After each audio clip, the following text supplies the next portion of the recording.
പ്രിയ കൂട്ടുകാരെ, നാം ഇന്ന് ഒരു പുതിയ ചിഹ്നമാണ് പരിചയപ്പെടുന്നത്. നമുക്ക് ഇതുവരെ നാം പഠിച്ച അക്ഷരങ്ങളോട് ഈ ചിഹ്നം ചേരുമ്പോൾ ഉണ്ടാകുന്ന ഉച്ചാരണ വ്യത്യാസം നമുക്കാദ്യം നോക്കാം. വ എന്ന അക്ഷരത്തിനോട് ഈ ചിഹ്നം ചേർക്കുമ്പോൾ അത് വി എന്ന് ഉച്ചരിക്കും. വി.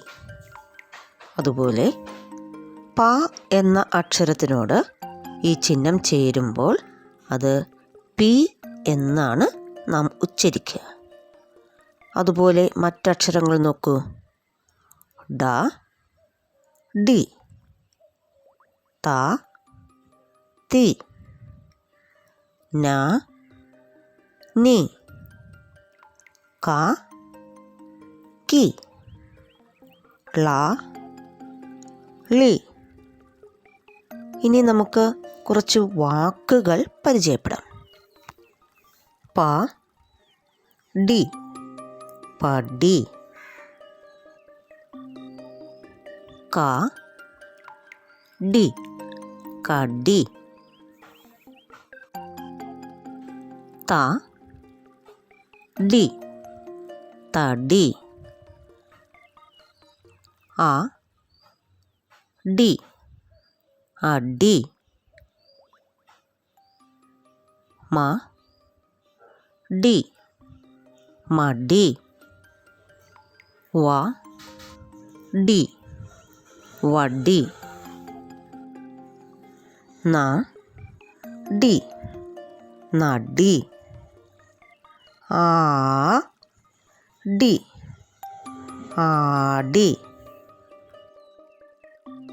പ്രിയ കൂട്ടുകാരെ, ഇതുപോലെ മറ്റു കുറച്ച് വാക്കുകൾ കൂടി നമുക്ക് വായിക്കാൻ ശ്രമിക്കാം. പിട, പിടി, ഇടി, പനി, പണി, കരി, കറി, തരി, അരി, വരി, മണി, മാണി, അണി, ആണി, തരി,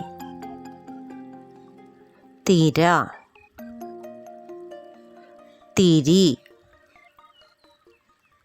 കളി, കിള, കിളി, കാളി, വിര, വിരി, വാരി, പണി, കണി, വില, വലി, വിള, വിളി, വലിയ, വിമല, ആമിന, പിടലി, പിറവി, പിറവം, വിമാനം, ആലിയ, പാടി,